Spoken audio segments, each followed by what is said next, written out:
Hello, and welcome to Not Another Who podcast. I am Chris. Um, Sam will be joining us in hopefully about 25 minutes, but I thought I would start the pod with just myself. So you're welcome to ask anything, ask any questions, ask just or give your reactions to the latest episode. I'll try and see if there's any news to talk about. Um, so yeah. So far so good in terms of Doctor Who. I hope you enjoyed. Um, I'll save my thoughts for when Sam comes on the stream. Um, but it's shaping up to be an interesting season, I have to admit. So let's have a look at what news is on the agenda. Um, so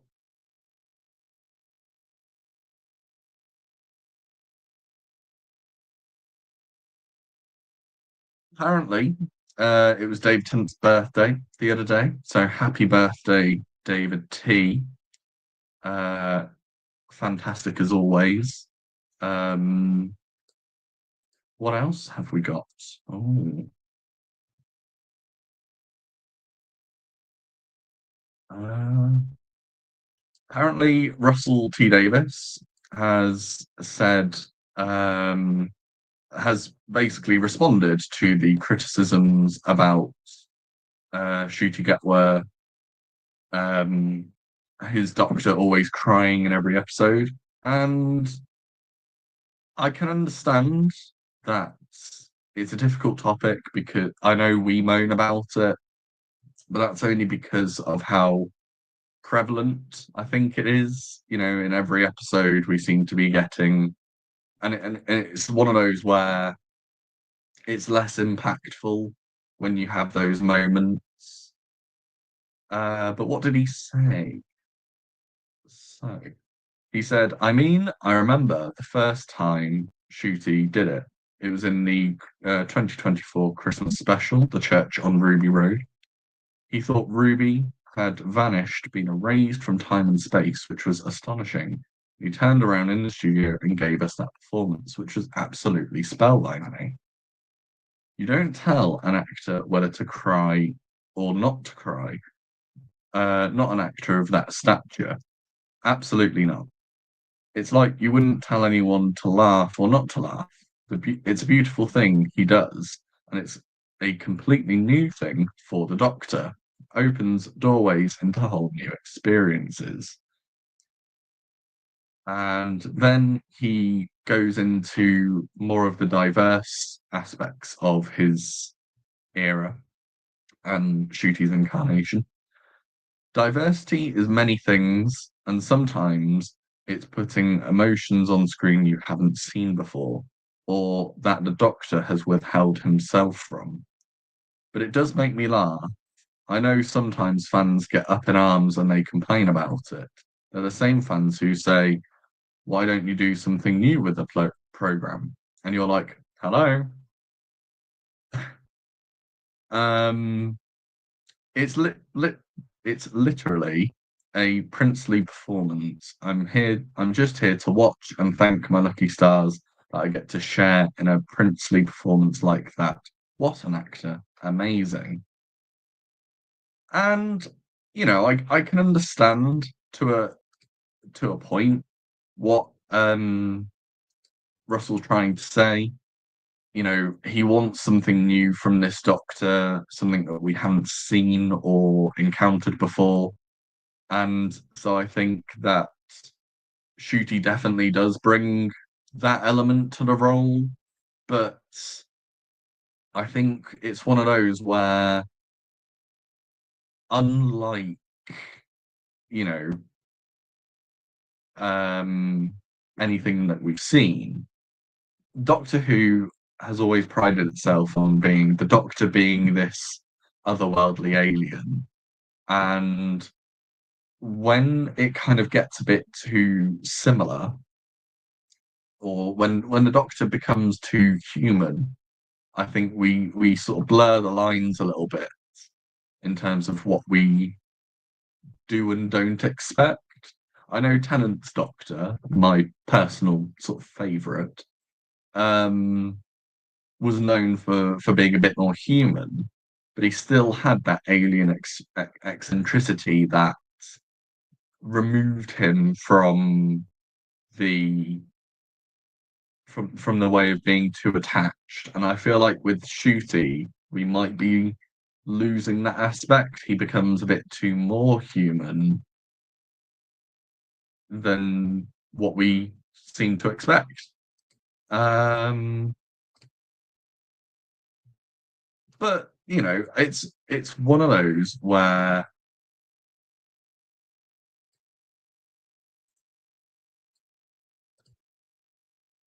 of those where I think we shouldn't necessarily criticize it too much. I know in this latest episode he does, and I think the way he does it is okay. Um, Certainly a lot better than, for example, in the first episode of season two.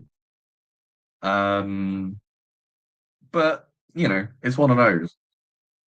Um, trying to think of what else to say, really. I think one of the best things about this new season is yes, the tone is a lot darker, and I appreciate the fact that it does go to some dark places, but you know, because the show is primarily for kids, you know, it's like Star Wars. It's primarily for a child-centered audience, but there's nothing wrong with diving into or at least exploring a little bit of dark subject matter, you know, if it's handled in the right way. So it's just sort of one of them, really. Um, but I think my thoughts are I'm still not on board. And I don't know if that is just because obviously Doctor Who is for a certain audience and you grow up with your favorites or the era that you attach yourself to. So in my case, I was attached to the RTD1 and sort of a little bit of Moffat's era. And I think towards the end of the I think towards the end of the Moffat era is when I kind of grew out of it, maybe. That's an interesting topic. I think we should explore on the podcast at some point. That you know, when do you feel like you can grow out of the show, or when do you feel like you know the show has got too difficult for you to sort of not difficult for you to process, but one of those. It's an interesting one. Um, in other news, my football team Wrexham got promoted today. I'm not a massive football fan, I have to admit, but Wrexham I have been following since Rob McElhaney and Ryan Reynolds joined. I think that was back in 2021, maybe. I'm just waffling. Um, so that was fun. I watched a bit of the behind the scenes of Doctor Who Unleashed, um, of the Doctor Who episode, and it was interesting to see the sort of technical aspects of this latest episode. I liked the more technical side of this episode as opposed to um So, as opposed to the actual sort of story and subject matter, because that's the bit I find more entertaining about this era is with the bigger budget, you do get better set pieces or special effects. So I think it's just one of them where, we will see. Um, we will also be showing you our leaderboard so far because we are doing a bit of a leaderboard to see which episode comes out on top. Um, and who knows, the scores may change. We are going to sort of, I think the plan is we're going to do our scores from each episode as they come out. Then we may do a second round at the end of the series where we rewatch the series again to see if our scores have changed.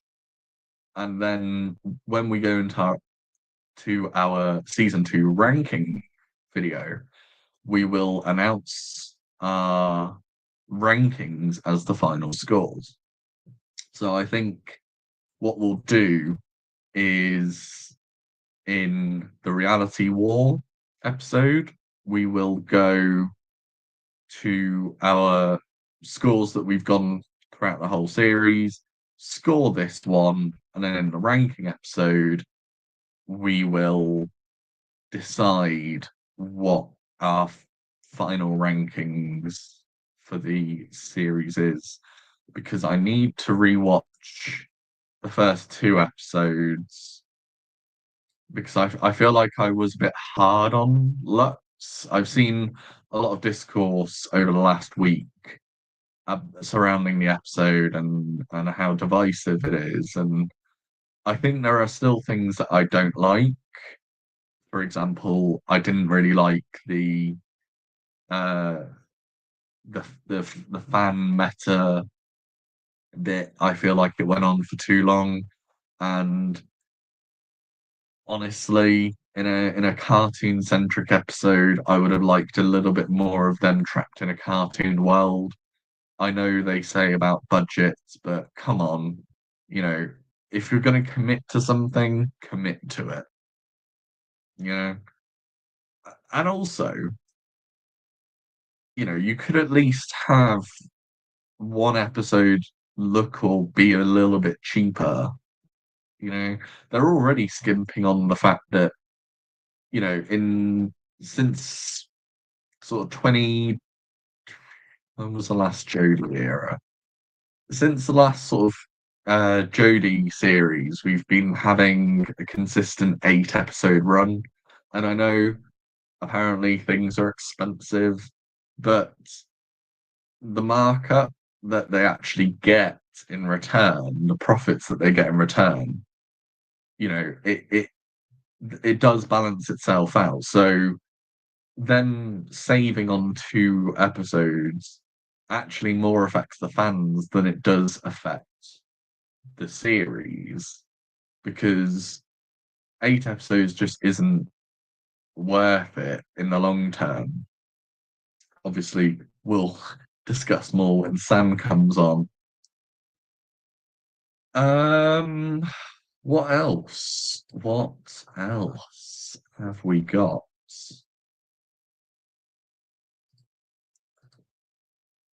We will be going through this episode this week because I think it will be worth going through each sort of scene.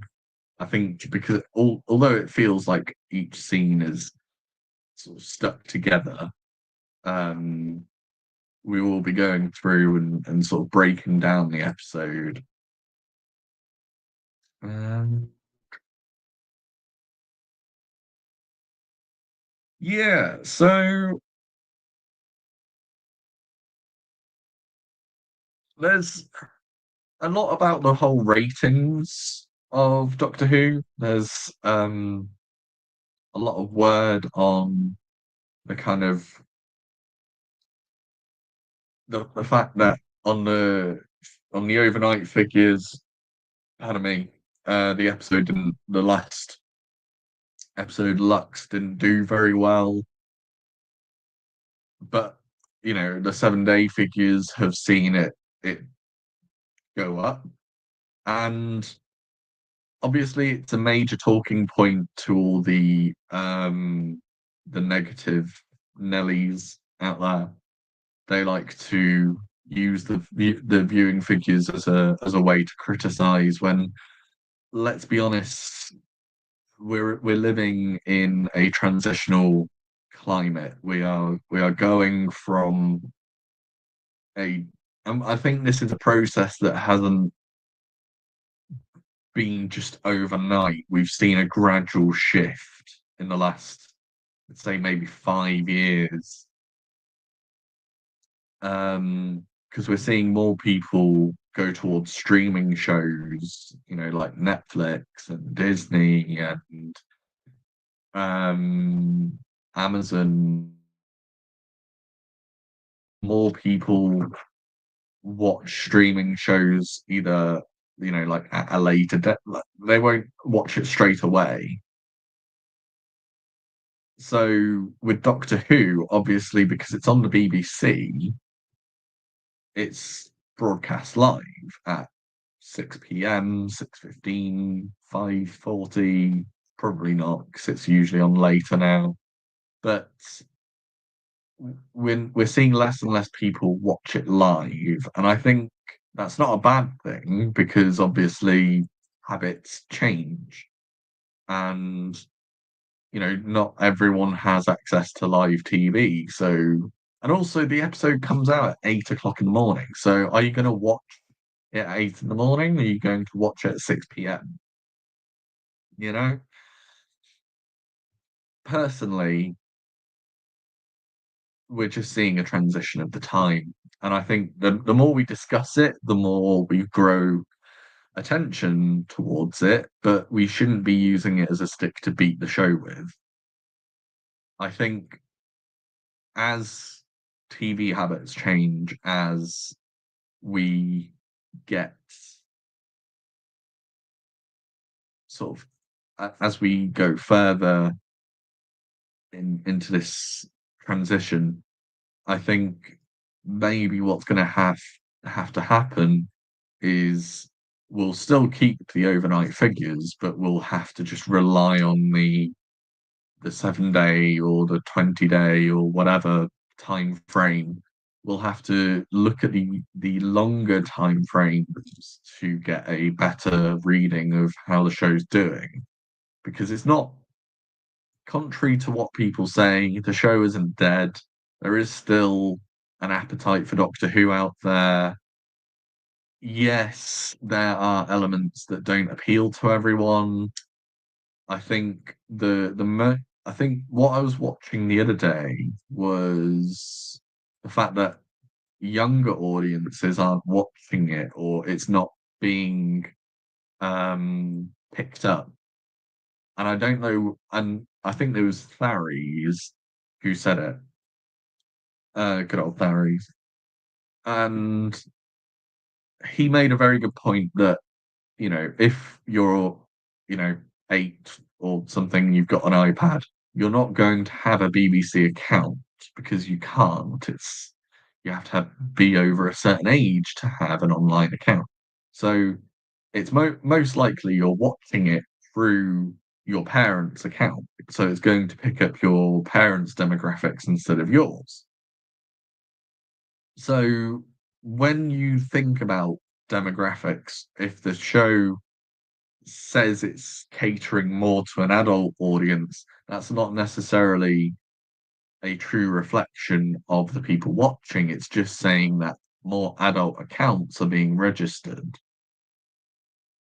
So again, it's one of those things to look out for and not to ultimately decide this is it, you know. Um, I'm gonna wait till Sam comes on to give my one word review. Or shall I say it now? The thing is, my one word review is just a bit boring because I've got more criticism. It's difficult because I was really looking forward to this one because of how hyped up it was, but I was I have a lot of criticisms. I have a lot to say about the episode. I think it's not it's not necessarily I think it's my favorite of the shooty runs so far, but it's not without its flaws. And that's saying something, you know. I think it's the one Doctor Who episode that feels Doctor Who, but it feels like it's riding on the coattails of nostalgia in the past. It doesn't feel anyway. I'm not gonna go too much because there's no there's no point because I need to wait for Sam to come on to really get into the weeds. But yeah, I think for me, this week was a step up, but was it a step up in the right direction? You know, if it was a staircase and there was two different stairs to go up, did it go up the right one or did it go up a different layer? Who knows? Who knows? Um, but we're back in the 15th Doctor's TARDIS, as you can see. I think this is a staple of NAWP. Our marketing ploy, our USP, unique selling point for those who don't know, is we're always in a TARDIS. Not always, because the first few episodes we weren't, but I think it's becoming our selling point in a sense. But yeah, hmm.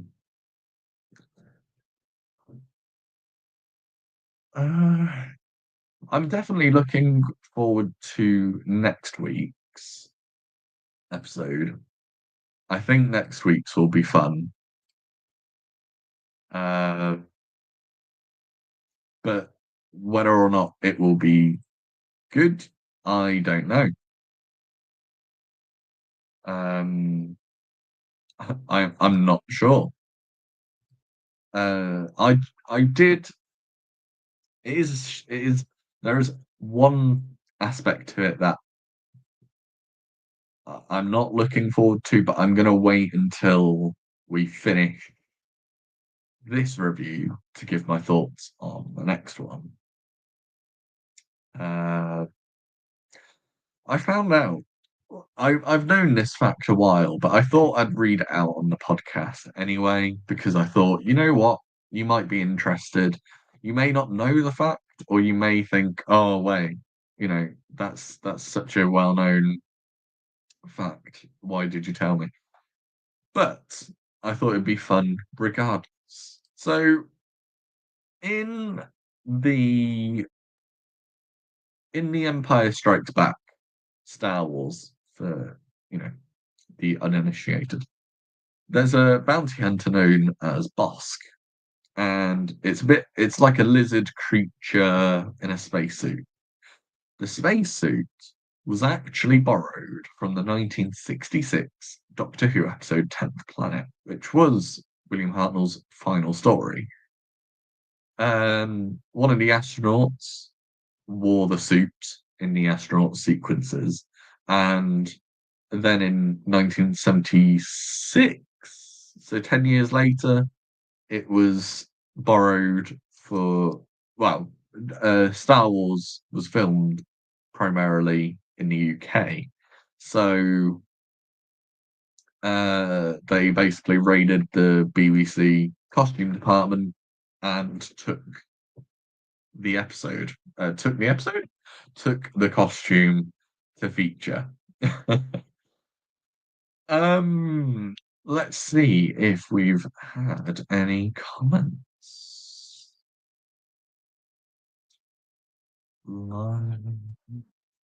Fewer comments.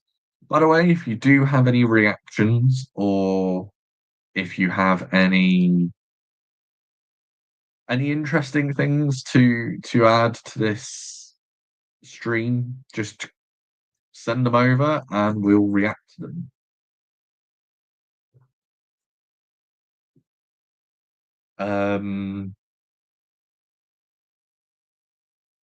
Yeah. I have to say, oh, look who's here. Hello, Hello, Stonehenge. how's it going? Good. How are you? Thank you for saving me. Have you been have you been yapping to yourself for 26 minutes? um, filling time, filling time. Uh, you'll probably watch back on the stream later. I talk about Wrexham being promoted, even though it's not Doctor Who related in the slightest. It's fine. It's fine. It's fine. I've got to have something to talk about.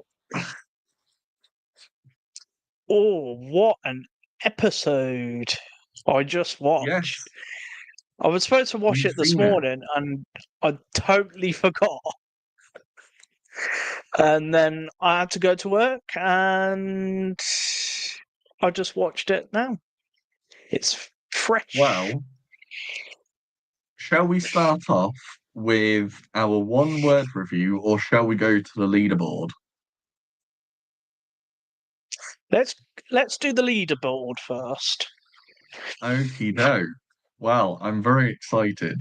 Um, we won't be able to hear the music because we just can't. But if you do recognize the music, comment below, because it's a little reference that I've got. Anyway, we will go into the Ooh. leaderboard.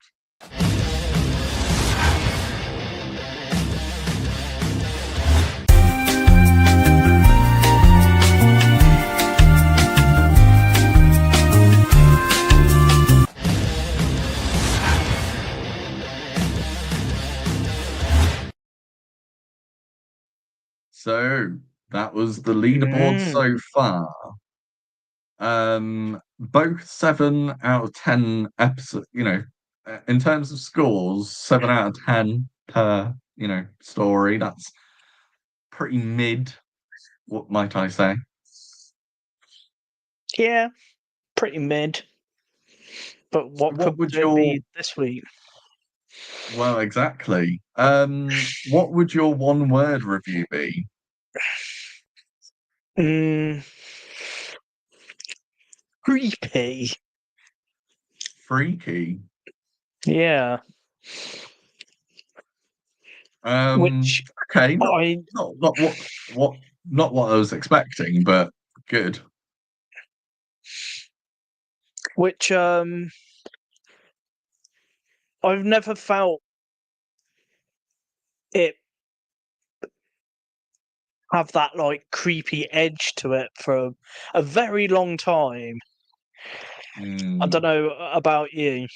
Um Yeah. Well, now I've had time. I watched it at about 2 o'clock in the afternoon, so I've been sitting on my thoughts for a while and letting them brew and stew and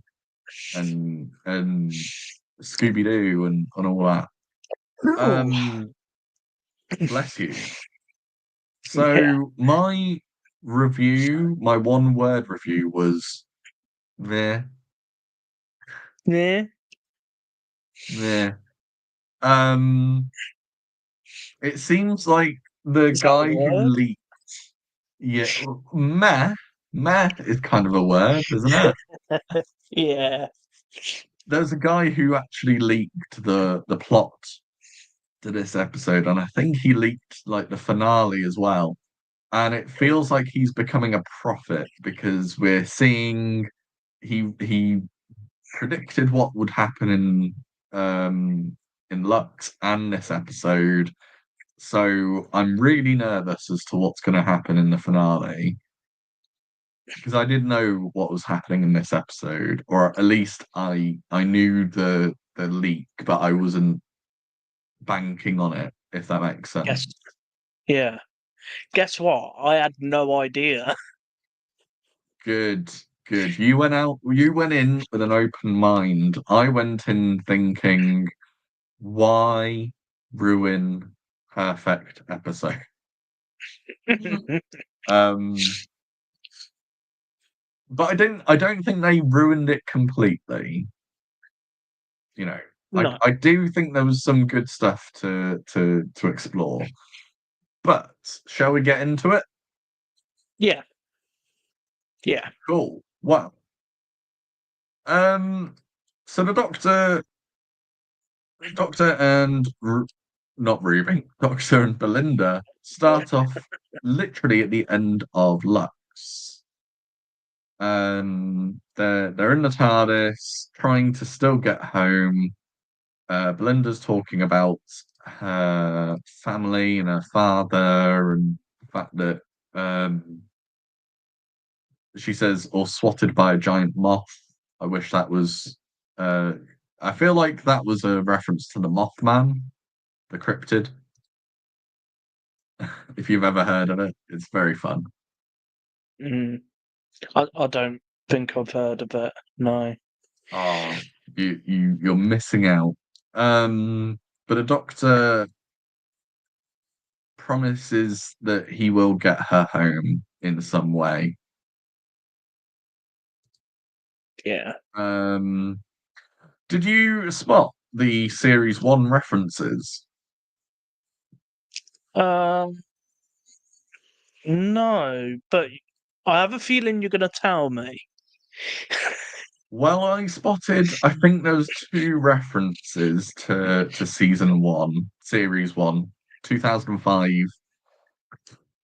Um, First of all, Toxic by Britney Spears. Ah, yes. Yeah, that I plays. didn't clock on to that. Mm.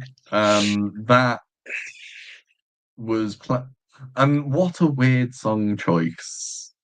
Yeah.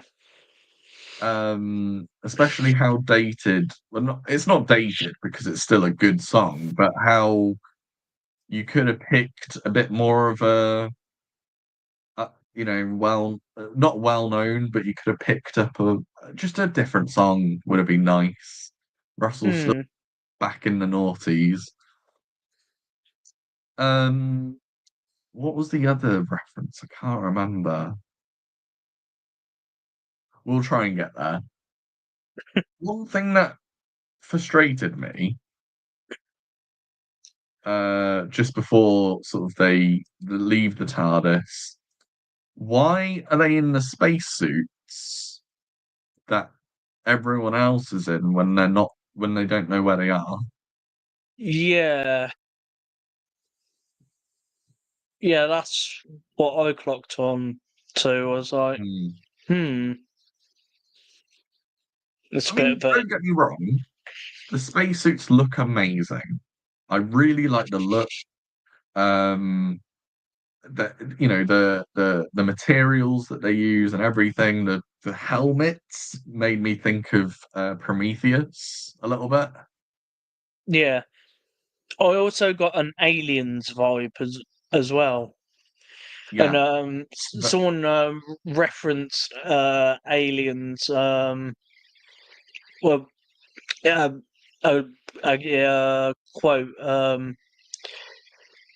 Will nuke we will nuke the site from orbit.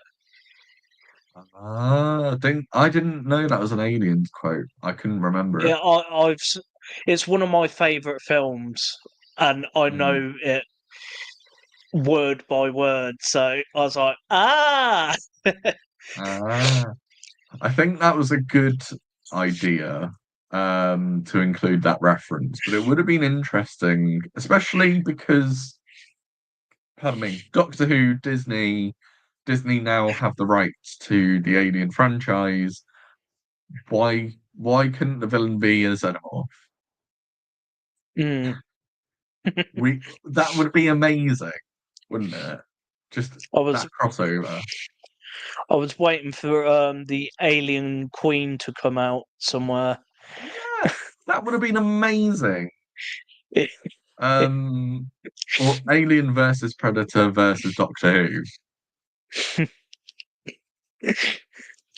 Um, so yeah, they get changed into spacesuits and they arrive on the ship that is, but no one questions why a TARDIS has just randomly turned up. yeah. It's very much let's just get to the point instead of understanding the mechanics. So Mm.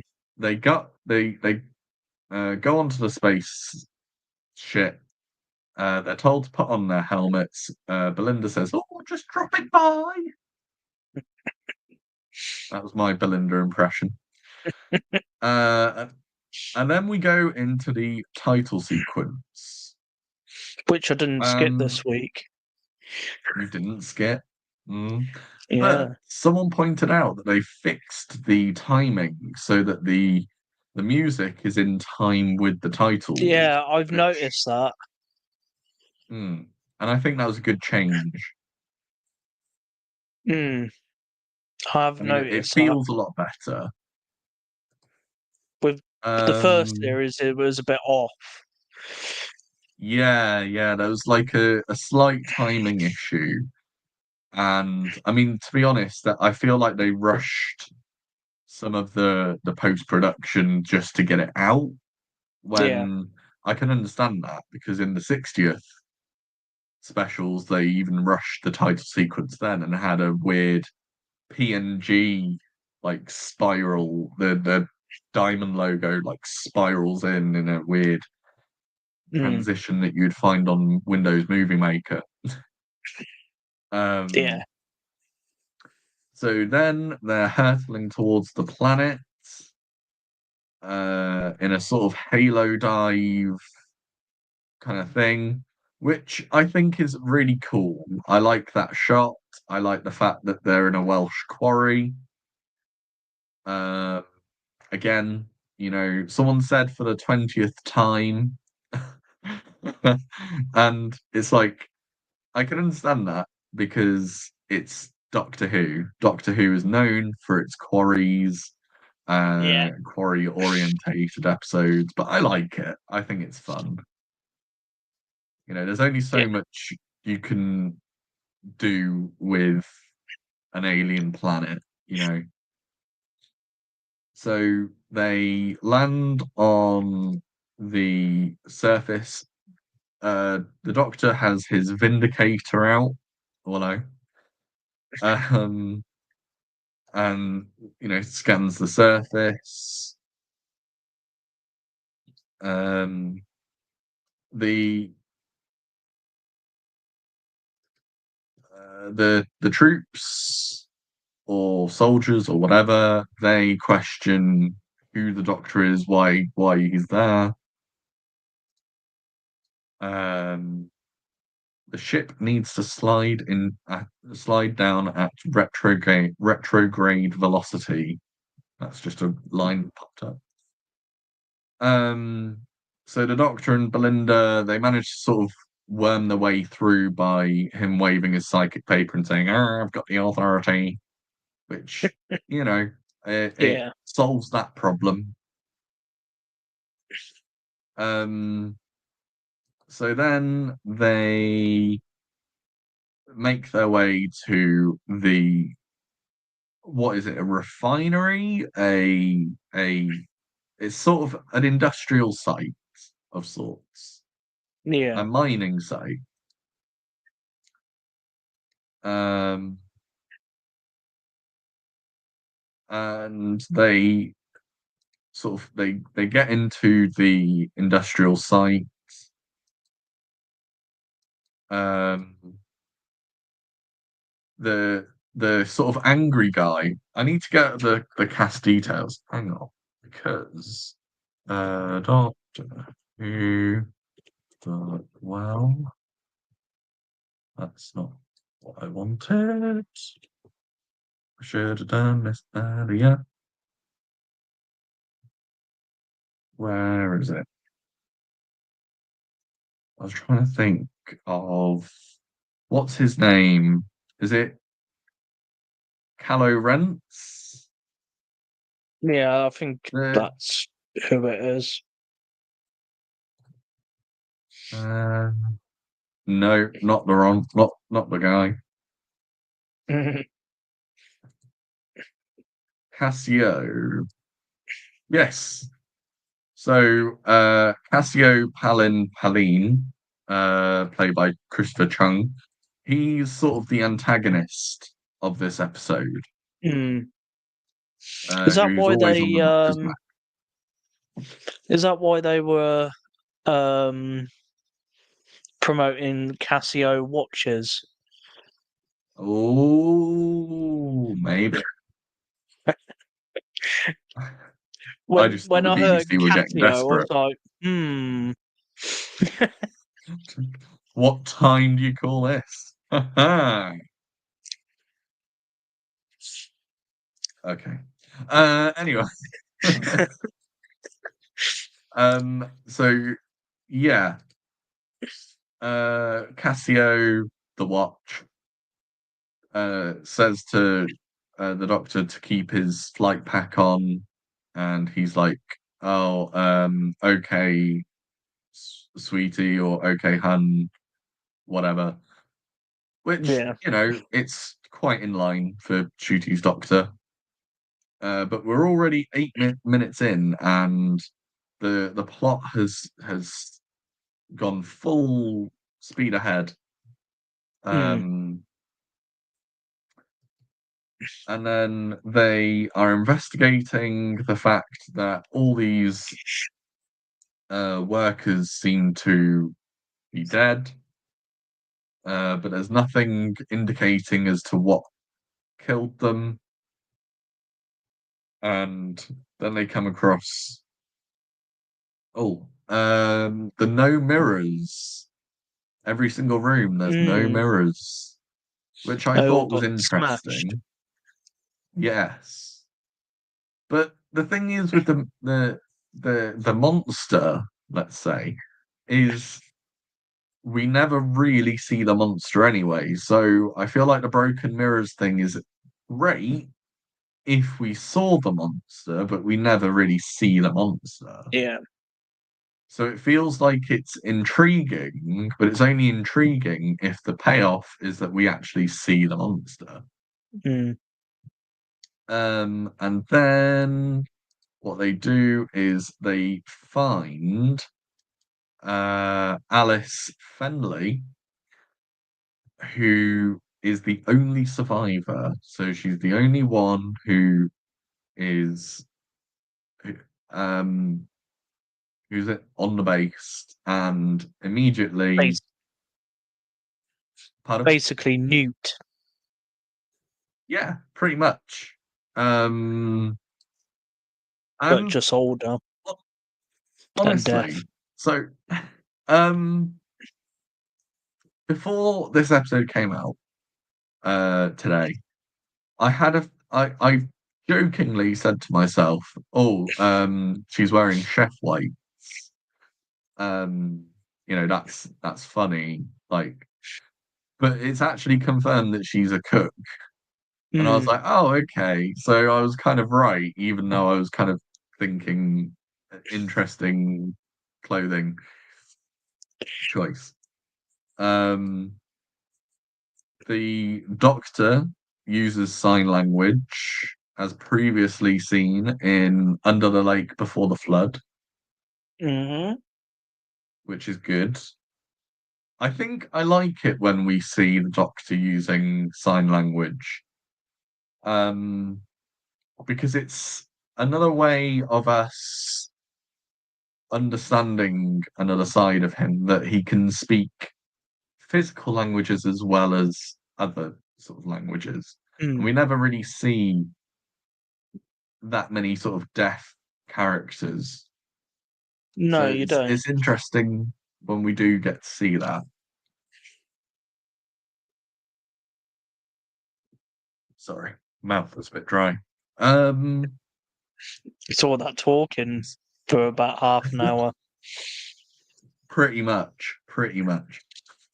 So the doctor, says who he is and has a communicator. They all have communicators to be able to speak to Alice, and they're like before he uses his communicator, they're like no private language, no private chatting. We've got to have full transparency as to what you guys are talking about. And he says something really interesting where it's like, it doesn't matter the year, signing still makes people paranoid.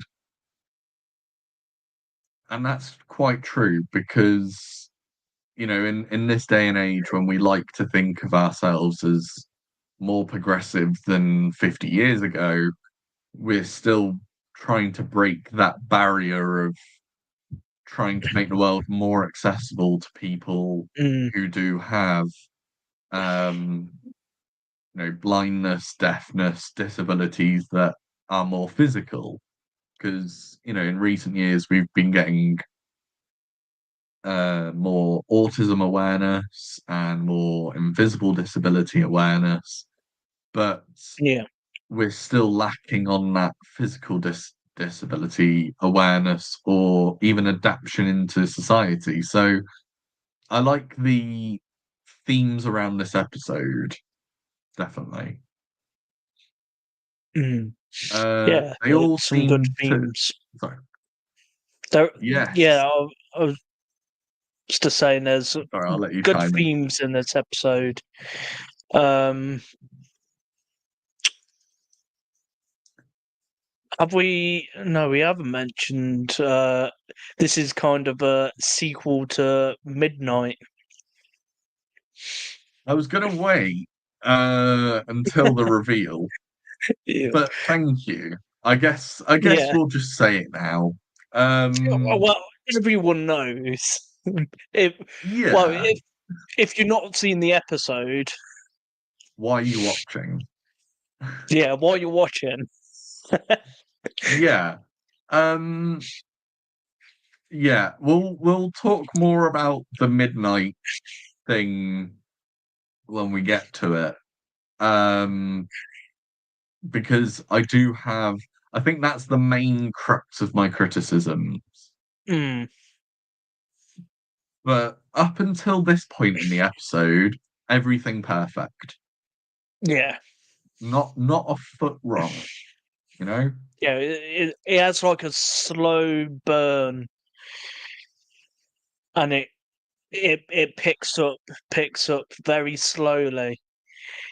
It's a slow burn, but it's at a very quick pace, if that makes sense. Yeah, It's like we're uncovering more things, but it's going at a mm, pace that feels consistent instead of waiting too long for the penny to drop, you mm. know?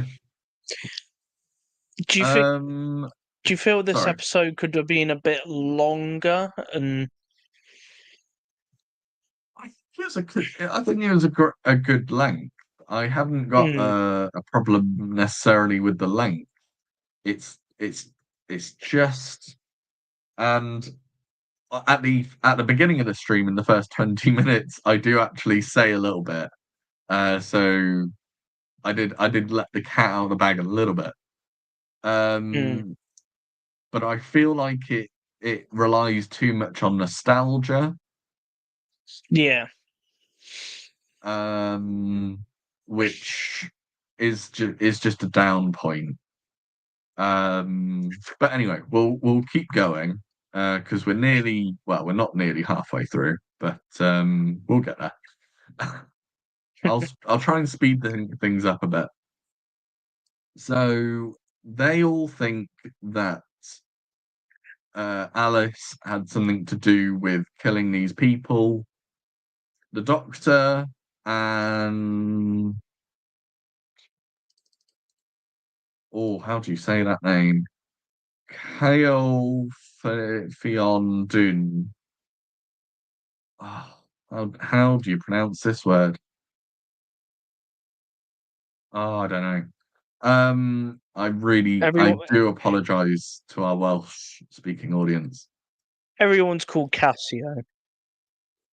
Everyone's called Classy. That'd be a cool episode if everyone was called the same name. Um, I'm gonna rely on her character name, so I really do apologize to the actress. I cannot speak Welsh. No, nor can So I. So, Shaya, basically the leader. Uh, the leader of the um task force space hero things, and Cassio the what go off with the doctor to investigate sort of further, and that leaves Belinda to with the other soldiers to sort of try and figure out more to understand what has happened. But Alice is keeping something from them, and mm, that's part of the problem. Um, yeah, and then when they get to the kind of main control sequence, and I have to admit, the production value is perfect. mm. So And good. also like the music as well. I Yeah. listened to it on with earphones on my laptop, Yes. and the music. But also, I like the fact that don't you feel like the music they use obviously music cues from series 4. Mm, They reuse the Midnight Score from series mm, 4, but I feel like they change parts of it, or I feel like like a different version because I feel like yeah, they're tweaking it. Um, and they're talking about where they're actually at the well at this point, the titular well, and it's annoying because I was hoping that we'd see something inside the well, or one of them mm, would get chucked in, and we'd see because I thought it'd be a bit like the Satan pit, the Ood series 2. yeah, yeah, yeah, I thought it'd be a bit like that where we would see like the center of the earth kind of thing. I thought that would be cool. And you could get yeah, yeah. Gabriel Wolf back. Another Oh. appearance. Um so then they're talking more about like the planet, and it's called 6767 Or LV426. or LV426. Another Um alien reference. yeah, sorry. I didn't pick up on that. I've actually got some alien stuff to talk to you at some point. Um, Mm, but this isn't the time nor place. Um, Belinda sees something behind um, Alice, but she doesn't. It's like a shadow. It's like in midnight. Um, so she sees something behind her, but doesn't really know what. mm, Um,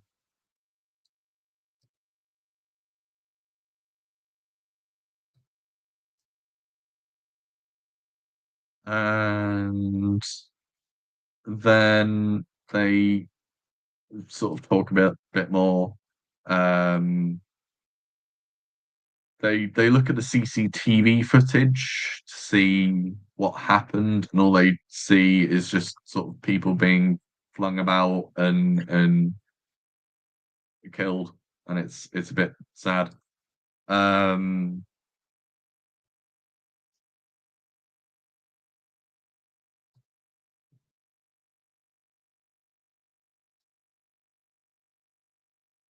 I have to say, uh, the acting in this one was very good.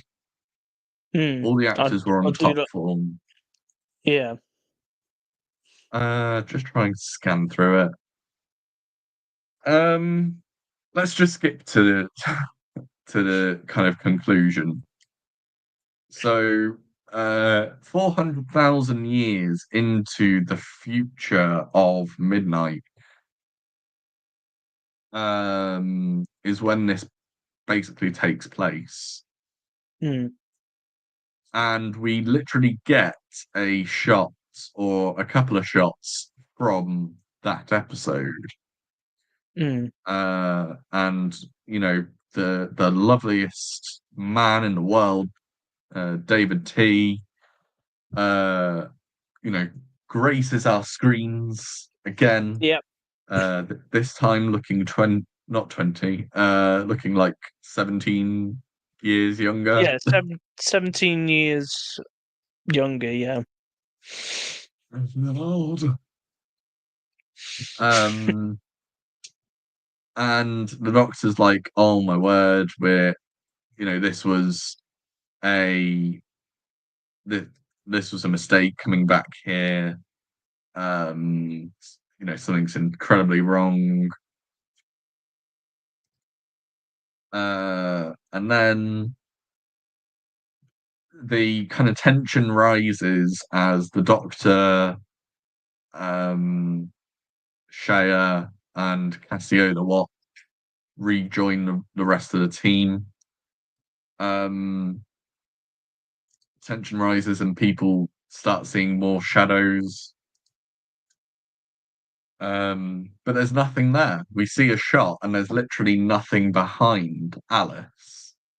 And I think that's Yeah. really interesting, because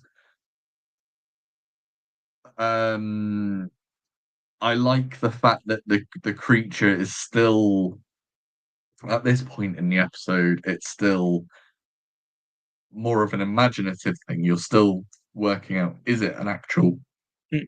entity, or is it like a ethereal spirit? What we don't know. But they make an interesting point where they go, because they're all in a circle around, like a semicircle around her, Mm. signify like six, the clock on a clock face, they're at like 6 p.m. or 6. Mm. Um, and it's when they get around her to the back of her, they're approaching midnight. Yeah. Cool reference there. She says, "What, you think it went for me first?" Which is another interesting thing.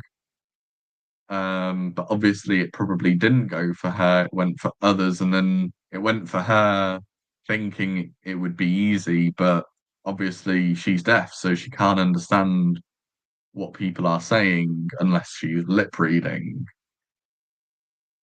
Um, and then we sort of get more sort of back and forths.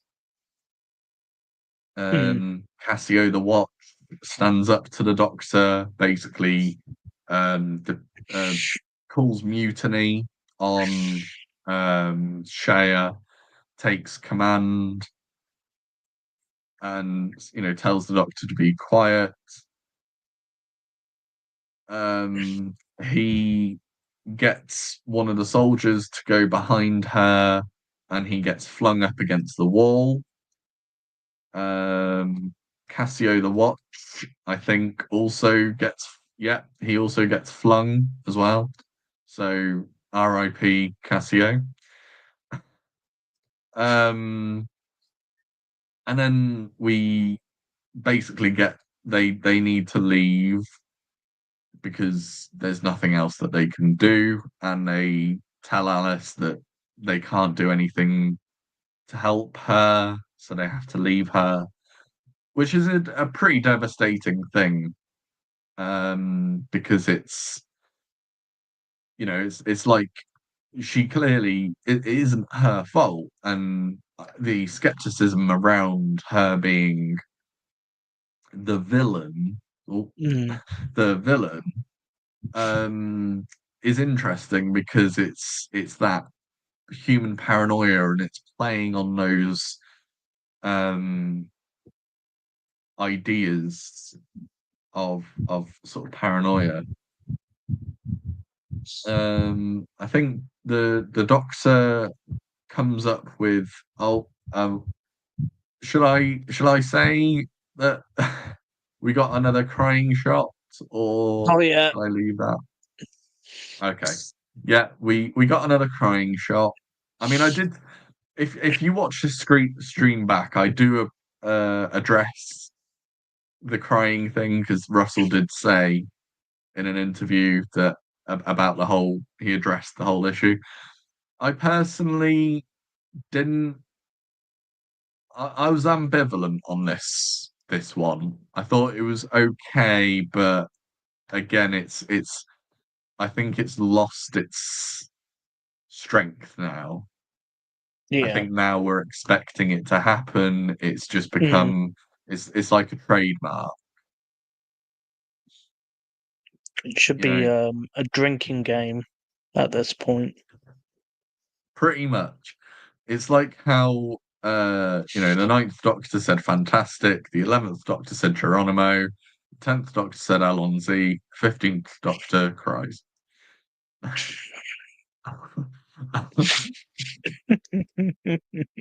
I don't want to make light of it, but it is funny. Um, Well, everyone makes light to it. I know. I don't want to be one of those that I don't want it to come across as me bullying, because I'm not trying to bully. I wouldn't want that, Yeah. to be the case. I don't think it's entirely wrong. My criticism is it just then there's a time and a place.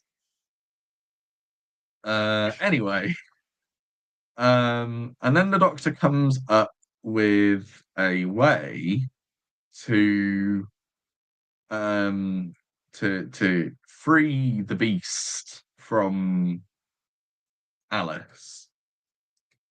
And I can't what does line drop.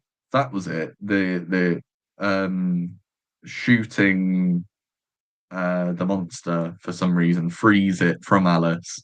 They Mm. all run away. Um and then the doctor stays behind because he wants to have a hang on let's see. Yeah, he wants to see him. Or I want to just see if I can see a shot. Where is it? Because I'm literally playing this.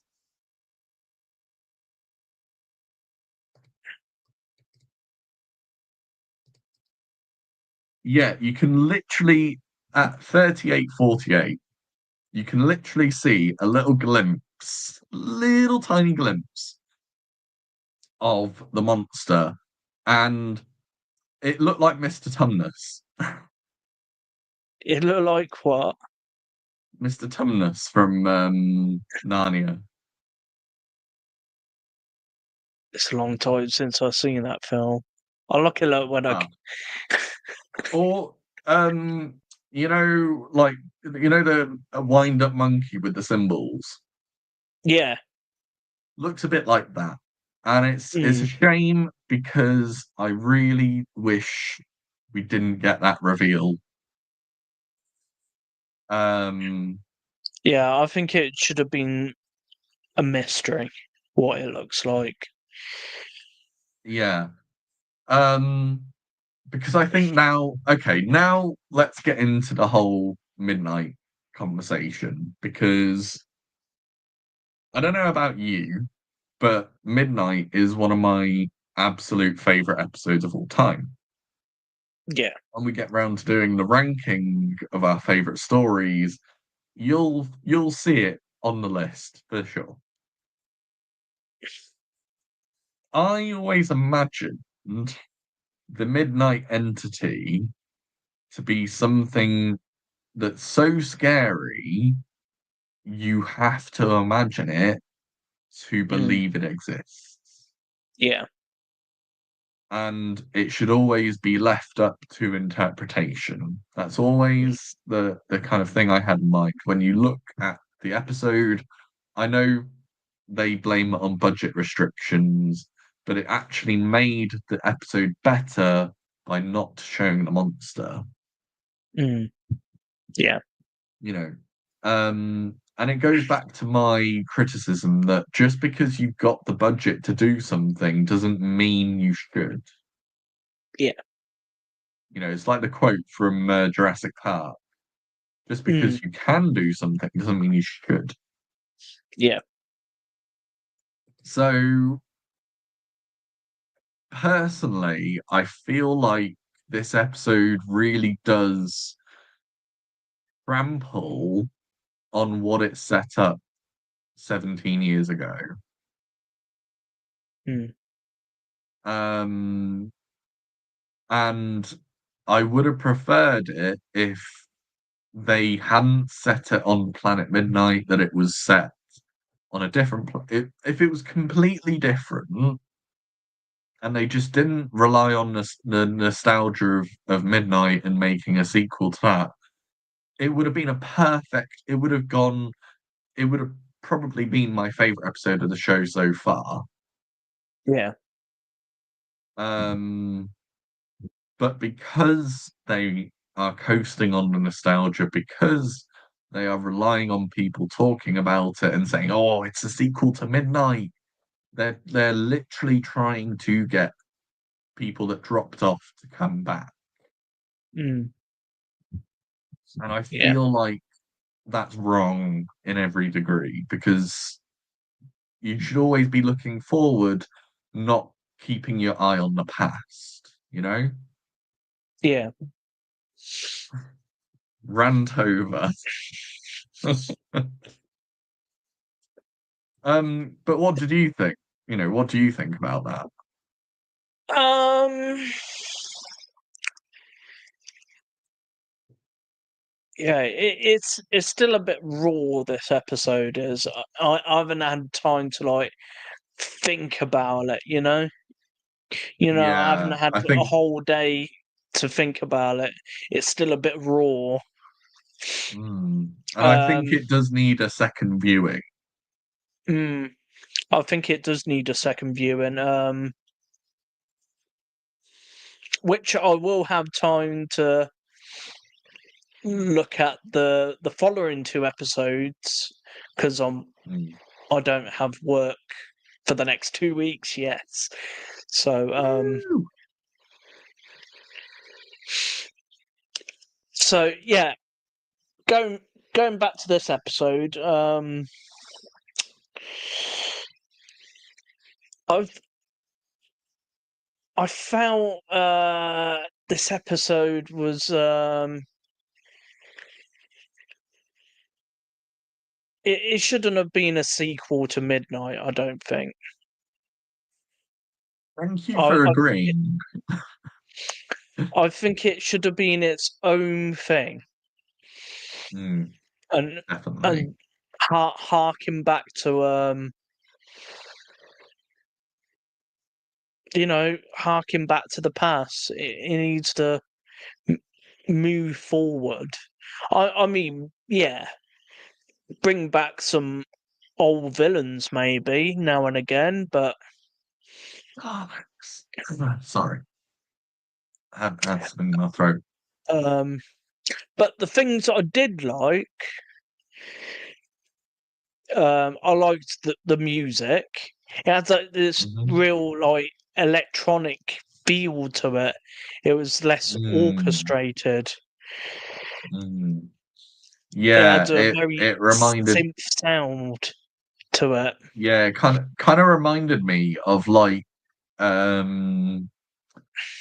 like McCoy era, Yeah, with the kind of maybe. dark synth. Mm, maybe something from like Dominic Glynn, Yeah, if you know what he did. Dominic Glenn. Uh, Let me have a Google. Dominic composer. I think I He think look he did Dragonfire. he looks like Jeff Bezos. He does a bit, don't he? Yeah. Sorry, I had to say it. And Um. he also did my favorite version of the theme tune, the season 23 version Oh, so from. he works from Trial of the Time Lord to Survival, Yeah. basically. Ah, I see. Oh, in Trial he's uncredited. Um, and then Dragonfire, yeah, he was parts one, two, and three. Happiness Mm, Patrol parts one, two, and three. Happiness Patrol has an amazing score. yeah. And Dra- Survival, yeah. Dragon Dragonfire as well is a good score. He Mm, also did mm. Jubilee. Oh, the for Big Finish. Yeah, for Big Finish. Mm. I think it was the theme tune they used for Mm. the sixth Doctor. Ah, okay. Like they made sort of brand new themes, basically. Yeah, for each of the Yeah. Doctors. Oh, well, it's good that it started in the 80s, and then carried on Um, through to the present. as a Red Dwarf fan, he did some Red Dwarf music as well. Oh, did he? Yeah. Oh, I was looking at music department. So I know the main composer for Red Dwarf was what's it called? Howard Goodall, who did Blackadder. Mm, He did quite a few scores, but I didn't know that Dominic Glynn was involved. Although I am on IMDb, and that's not entirely factual. Um, so I can't actually see what he was involved in yeah, terms of he's Red done Dwarf. a lot of stuff since the 1980s. He's been Oh, and he did the around. monthly adventures as well. Mm, Oh, he did Kevin and Perry Go Large. Um, Fun fact. Um, what I'll do, I'll skim through kind of the last bits of the episode. Um, did you see that Alice wore a similar outfit to the iconic spacesuits? Did you get that reference? yeah, yeah, I did get Helmet. the reference. It was a darker color, wasn't it? Yeah, well, I think it was the red one. Uh, I don't know what color it was. It was a brief glimpse. I was like, oh, I like that. yeah, I was yeah. like, It was it was pretty much like the red one. I thought, okay, now, if they still had those costumes at that point in the show, why couldn't the Doctor and Belinda, if use them. you're already if you're already referencing Midnight and RTD1, why can't you reference the fact that these iconic orange spacesuits came back? Because every Doctor, apart from Shooty and David Tennant number two, has worn them. Did Capaldi's worn it, did Jodie? Smith's worn it, Jodie's worn it in her last episode. Yeah, she did, didn't she? Mm. Yes. I mean, it's not a memorable scene by any stretch, but she did wear it technically. Mm, yeah. So I feel like I feel like that's what they should have done from the start. They should have just been in these orange and yellow spacesuits, and it would Yeah. have been It fun. didn't really make sense why they would be in them suits. Unless Mm, it's a thing that will explain that in a future episode, but we'll see. I doubt it.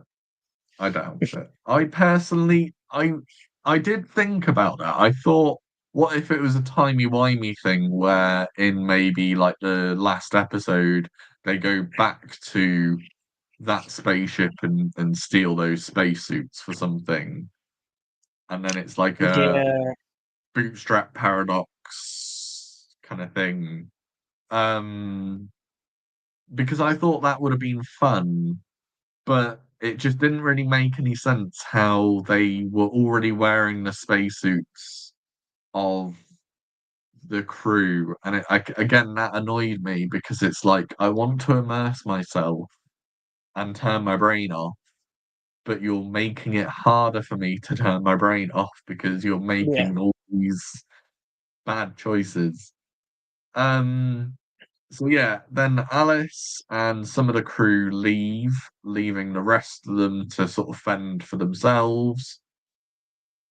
The Doctor and Belinda have this kind of sad moment where things seem very lost. Oh, the thing attaches to Belinda, that's why. Yeah. Um, and Shaya,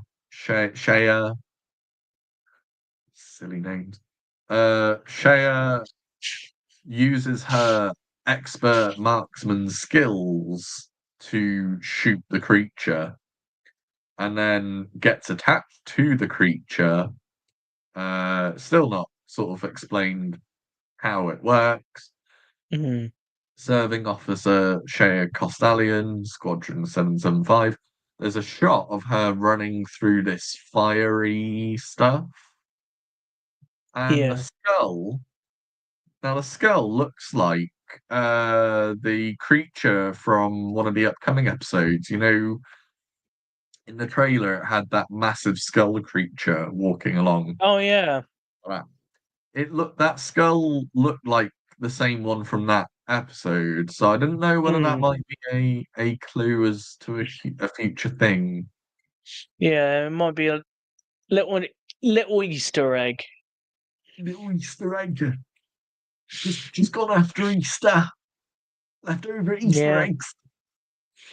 You're too late. Um, Why? Why would be and 50% off in Morrison's or something?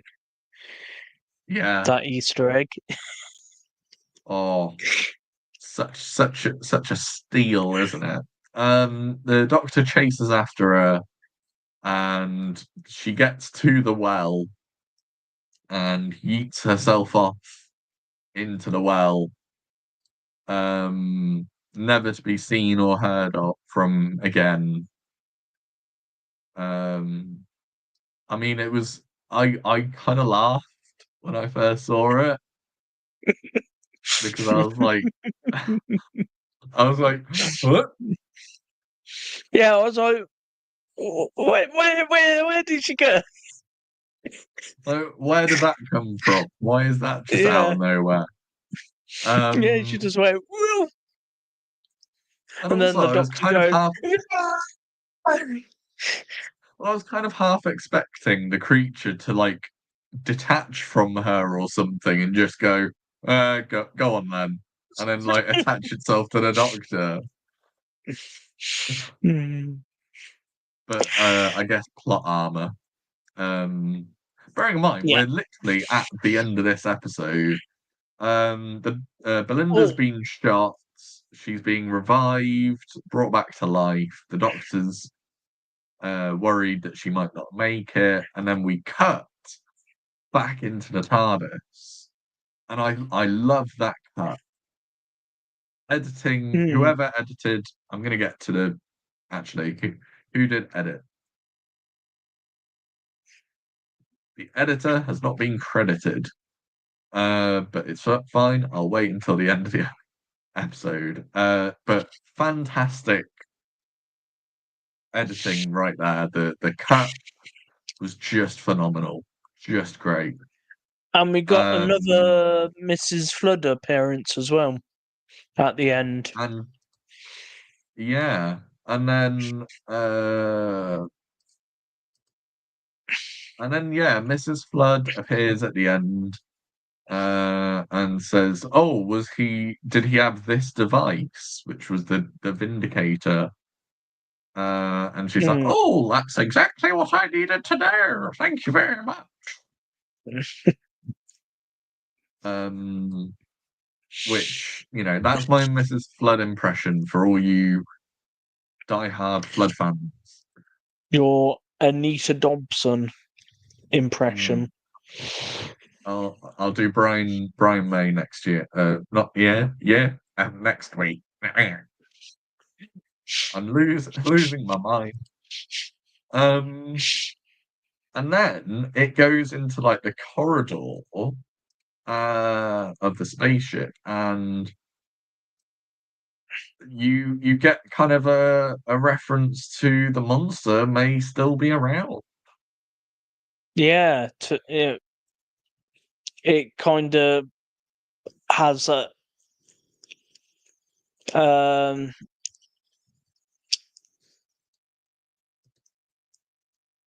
it it keeps you like guessing that oh, that creature may be still around and attached to what's her name? um I forgot the character's name. Let me have a look. It's probably something really silly. Is it No, that's Casio not the right Watch? one. Casio 2 Electric Boogaloo. Um,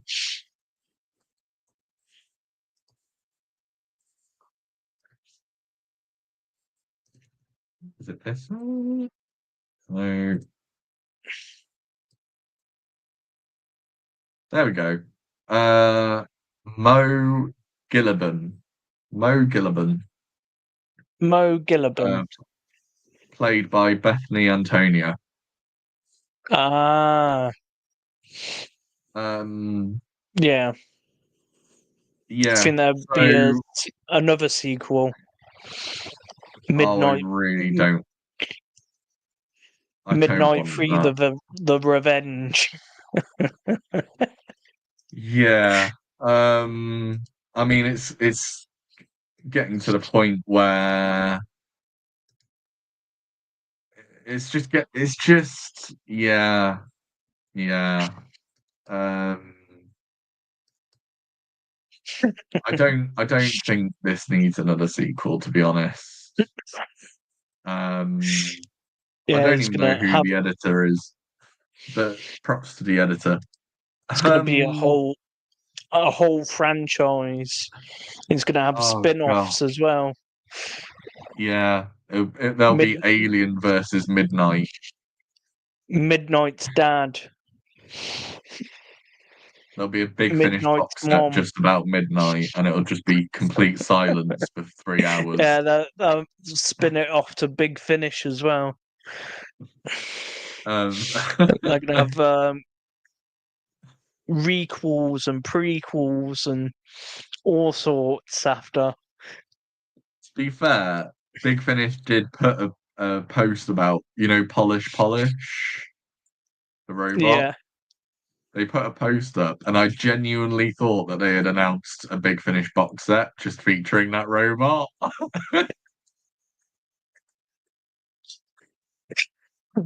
He's gonna go on his own adventures in time and space.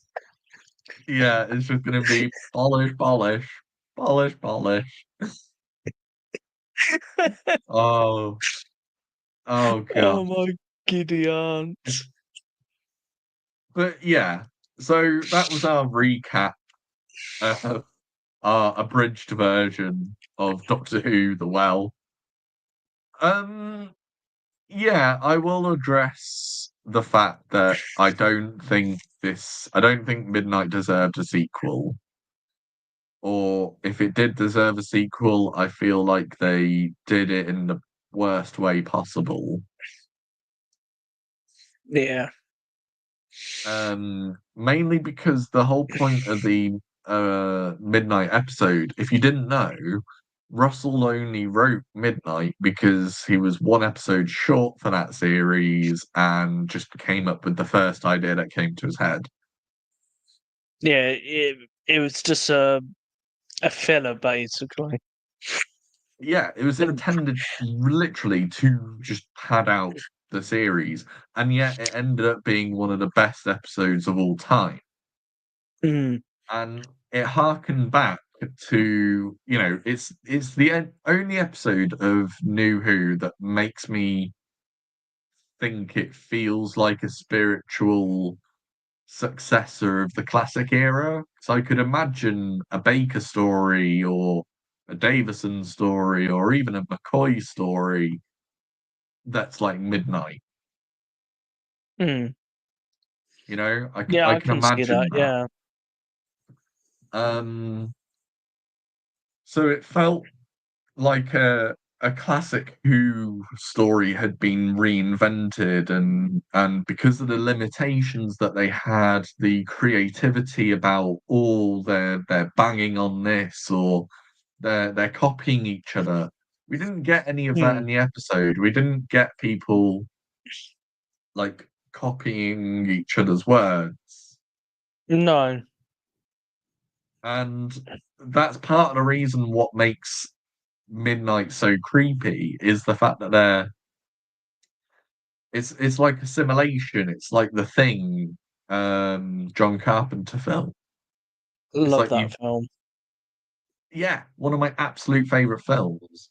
And Mm. it kind of Midnight feels like that, where you can't trust anyone and when they start talking back to you, it feels weird. And then the Yeah. whole shift when the Doctor gets possessed, Mm. that's truly terrifying because the Doctor's not meant to be so vulnerable, and yet we see him in the most vulnerable way.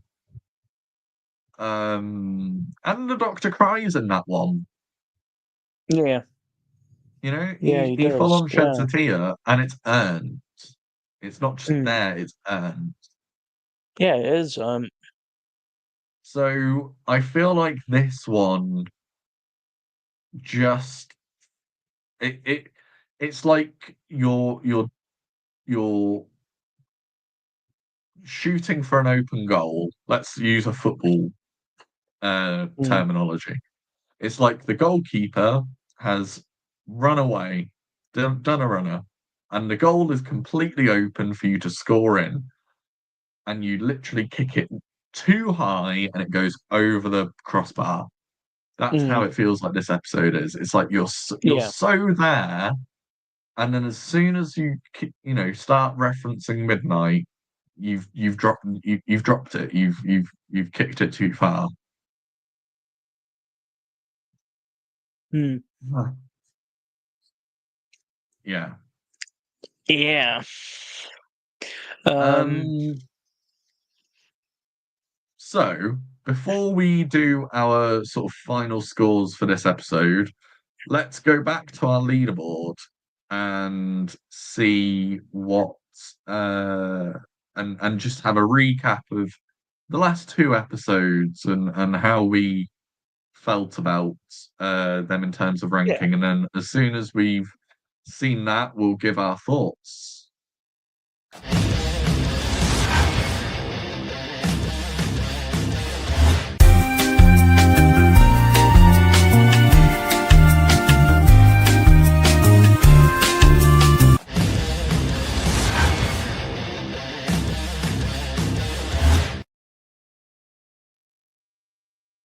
NAWP Sports. NAWP Sports. I love It's that in the little game. TARDIS. It's in the game. Yeah, when you watch this stream back later, you'll look at that. Do you know the show Key and Peele? It's a sketch show. Yeah. You Yeah. you you might get a slight reference if you know the football sketches. So watch it back later and let me know what you think. Yeah, I'll have a look. Um, so I'll yeah, I think I don't want to give it the same score as the last two episodes because I feel like we need to change things, but I don't want to rate it lower, if that makes sense.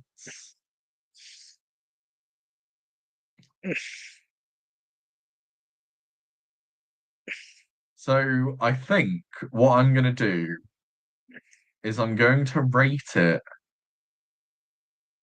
a 9 a 9. because it is very, very good. There is just one gaping point away from it becoming a perfect episode, and I've already explained my point. um, Yeah. But we agree on mm. it. Um But what would your score out of 10 be? mm,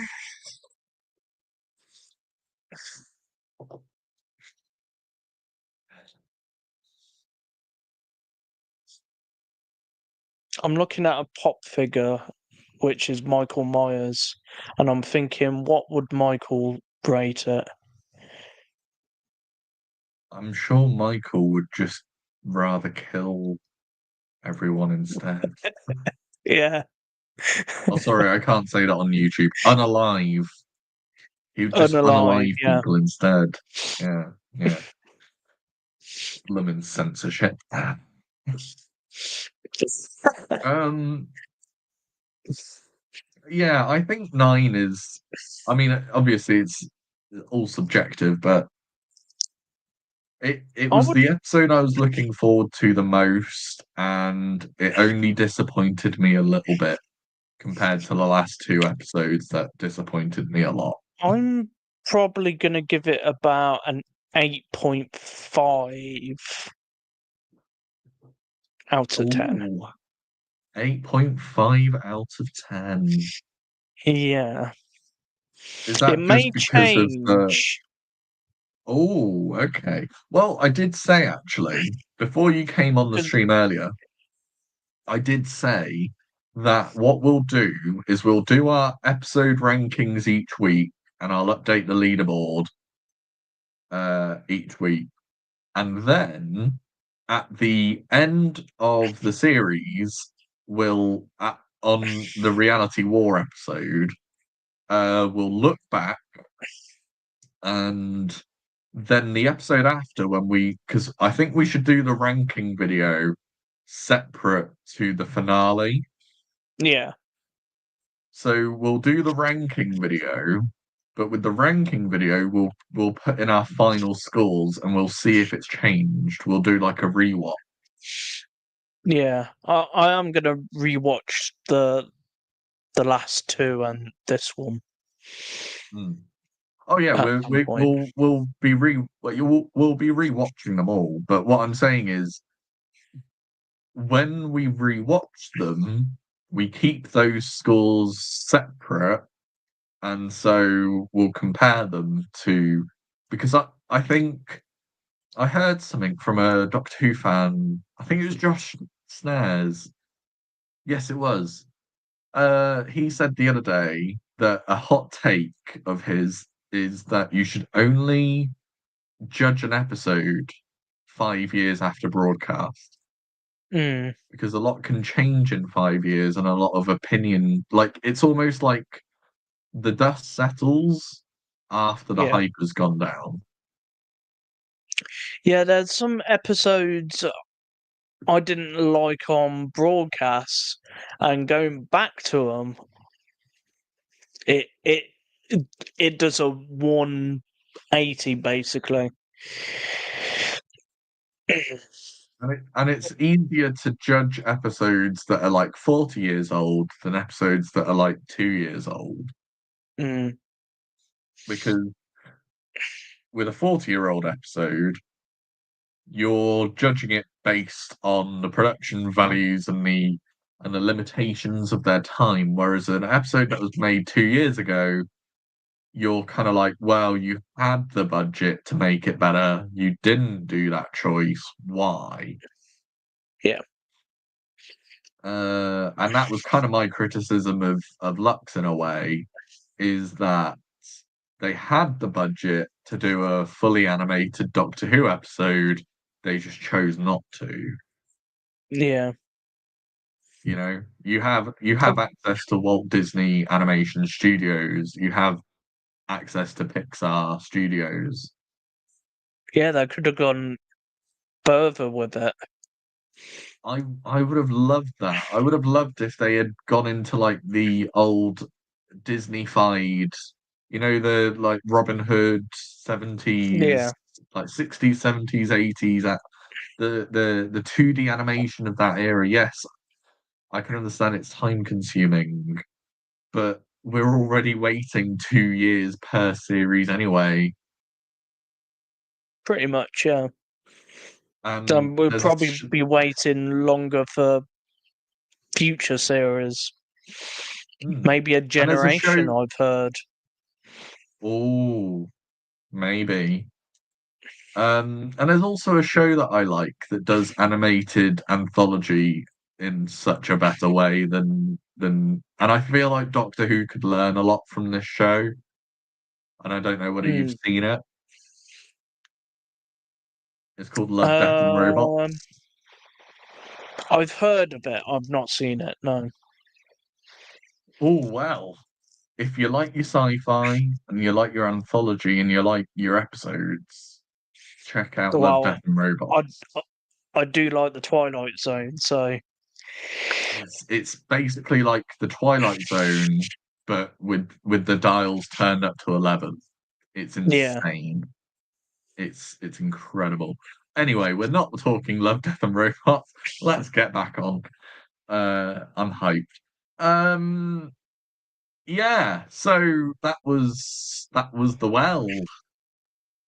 Well, Wow, well, well. wow. Yeah, I kind of I got use your that pun too much. description.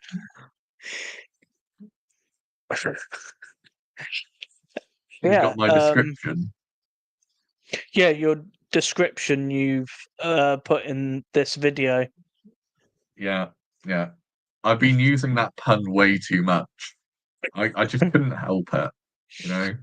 I was going to maybe, I was going to uh at the like beginning, I was going to get you to get a piece of paper and some pen, and I was going to form my review, but with like well-based puns,